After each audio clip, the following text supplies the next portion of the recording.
सभी साथियों को, खासकर माननीय धर्मप्रकाश भारती जी जो इस संगठन के राष्ट्रीय अध्यक्ष हैं, उनको सत श्री अकाल, जय भीम, नमो बुधाय करते हुए प्रणाम करता हूं और जय भीम करते हुए अपना वक्तव्य स्टार्ट करता हूं, शुरू करता हूं। हमारे देश में जो कॉन्स्टिट्यूशन बनाया बाबा साहब ने, उस संविधान को जो सत्ता में लोग आए उन्होंने उसको प्रैक्टिकल रूप नहीं दिया। बाबा साहब की जो देन है वो बहुत बड़ी देन है। बाबा साहब ने एक समाज के नहीं थे। लोग कहते हैं बाबा साहब ने दलित सुख के लिए किया, पर मैंने बाबा साहब को पढ़ा है। बाबा साहब ने मानवता के लिए कार्य किया। बाबा साहब ने धारा 25 में हमको बहुत कुछ दिया। गुरु गोबिंद सिंह जी ने हमको कृपान दी 5 दिनों में, तो बाबा साहब ने उसका साइज नहीं लिखा।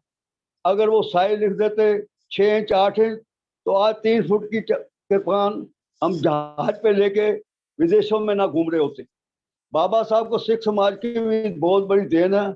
जो लोग कहते हैं बाबा साहब ने दलित समाज के लिए किया, मैंने बाबा साहब को पढ़ा। बाबा साहब ने बहुत कुछ किया। आज हम बाबा साहब के ऋणी हैं। लेकिन जो सरकारें आई सत्ता में, उन्होंने हमको बांटा और आपस में लड़ाया, जबकि हमारे हर एक धर्म का मिशन है मानवता का। गुरु नानक साहब ने जब अवतार लिया, सबसे पहले कहा गुरु नानक साहब ने, आवल अला नूर पाया, कुदरत के सब बंदे, एक नूर ते सब जग उपजया, कौन भले कौन मंदे। गुरु नानक साहब ने ये भी कहा, मानव की जहाज सब एक एक पहचान। लेकिन सरकार के सत्ता के नशे में जो भी सरकारें आई आजादी के बाद, अल्पसंख्यक और सबसे ज्यादा अगर दमन हुआ तो अनुसूचित जाति का हुआ, जिसके लिए बाबा साहब ने बहुत कुछ किया था। जो बहुसंख्यक है उसको, बहुसंख्यकों को शिक्षा से वंचित किया गया, प्राइवेट शिक्षा कर दी गई। गरीब दलित जो मजदूरी करके 300 रुपए लाता है, वो बच्चों का पेट पालेगा या बच्चे को शिक्षित करेगा? सबसे बड़ा अन्याय, शिक्षा महंगी कर दी गई इस समय की सत्ता ने। शिक्षा, जबकि बाबा साहब ने कहा था शिक्षा और संगठित और संघर्ष के 3 मूल दिए थे, लेकिन सरकारों ने तीनों मूलों का दमन किया। शिक्षा इतनी महंगी हो गई कि गरीब जो 300-400 रुपए का मजदूरी करता है, जो बहुसंख्यक है, वो अपने बच्चों को पढ़ा नहीं सकता, शिक्षा नहीं दे सकता। इतना बड़ा अन्याय हुआ, बहुत कुछ हुआ। अब मैं थोड़े से टाइम में इतना नहीं बोल सकता, पर मुझे 30 साल के समाज की सेवा करते हुए मुझे बड़ा तजर्बा हुआ कि सबसे ज्यादा दमन अगर हुआ अनुसूचित का। स्कूल खोल दिए प्राइवेट, तो रिजर्वेशन कहाँ से मिलेगा?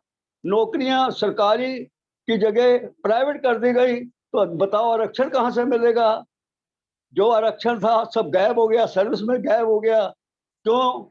बड़ी बड़ी चीजें बेच दी गई, रेलवे स्टेशन बेच दिए गए।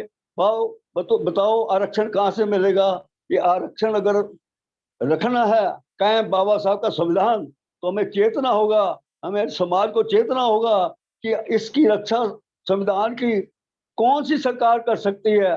कौन सा सरकार जो बराबर का दर्जा दे सकती है अनुसूचित को, ऊंची जात को। ऊंची जातों का दमन हमेशा हुआ, छोटी जात से भगत रवि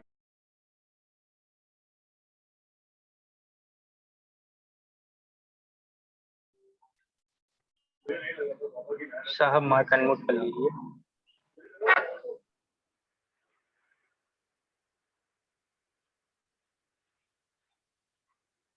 शायद कथुरिया साहब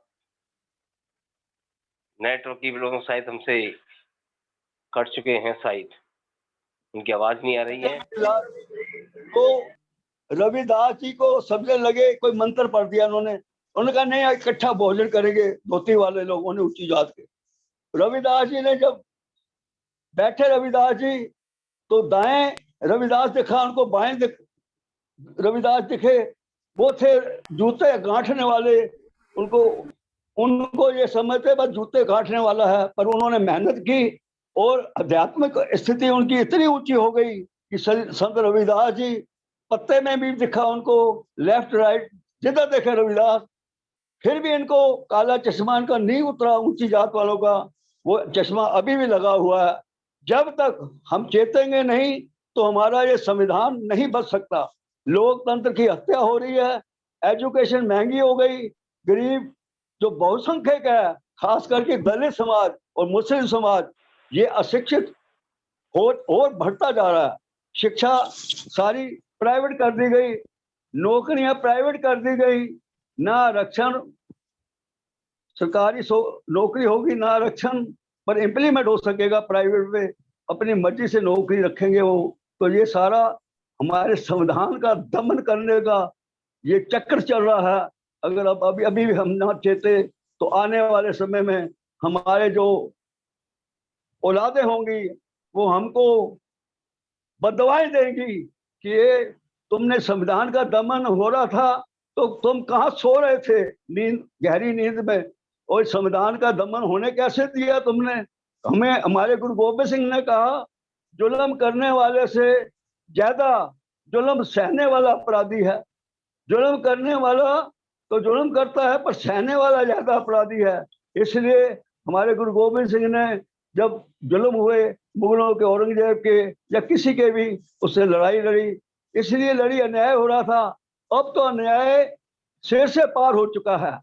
अब हमारा यहाँ हमको वो मानते ही नहीं है, हमको उग्रवादी कह देते हैं, कभी पाकिस्तानी को कह देते हैं, मुसलमान को। क्या आज के बाप का देश है? हमने इस देश के लिए आजादी ली है, हमने 90% सिख को हमने कुर्बानी दी है, कितने परसेंट हम 80% फांसी पे चढ़े। आज हमको ये विदेशी कह देते हैं, मुसलमान को कह देते हैं, दलित को कह देते हैं, ऐसा है। अब हमको चेतना है। भारती जी जो कर रहे हैं काम, इसके लिए बधाई देता हूँ। मैं कहना चाहता हूँ भारती जी को, जो अच्छे लोग हैं, जो सत्ता के काबिल होने वाले लोग हैं भविष्य में, उनको भी अपने साथ जोड़ें। और मैं हमेशा भारती जी के साथ हूँ, और इस संविधान की रक्षा के लिए हमको अभी से चेतना होगा, नहीं तो आने वाला जो हमारा जनरेशन होगा वो हमें कभी माफ नहीं करेगा। यही कहता हुआ मैं वाणी को विराम देता हूँ। जय भीम, जय भारत।